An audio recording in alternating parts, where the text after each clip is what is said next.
Explain, as people focus on Gaza, what's happening in the West Bank.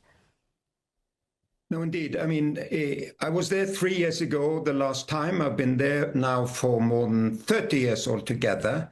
And I was shocked to see how many new illegal settlements are strategically put on all hilltops in large parts of the countryside in the West Bank, at the same time as the thugs, the violent settler gangs from these settlements attack every single day Palestinian rural communities, very vulnerable Bedouin communities, torch their houses, torch their mosque, their school, steal their livestock, and divert their water.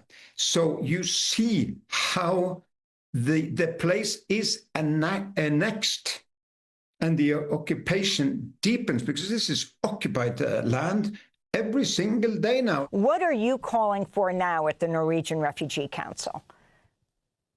We're calling for for international law to be exerted on the West Bank. I mean, the occupation has to be lifted. It has now been there in place since 1967.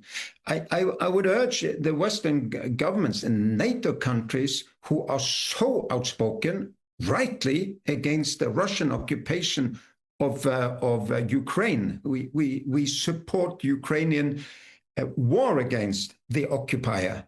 Why is this tolerated when it happens on Palestinian land? It is occupation. So there has to be action where humanitarian workers on the ground were there every day trying to defend these people, but we're unarmed. We cannot really fight these settler mafias that are well armed and who work with impunity. Every time I met these people who had these hair-raising stories, that the Palestinians, I asked them, but why don't you go to the Israeli occupation forces, to the police, to the army, Israeli army? And they say, we do that all the time. And they laugh of us, or they take down a report and then they come back and say, we investigated and we found there to be no stealing of 1,000 sheep, which is now clearly in the hands of the settlers, and then if you come with false accusation, you will be imprisoned. So they feel there is impunity for the settlers, and that's one of the things I think the allies of Israel should be able to change.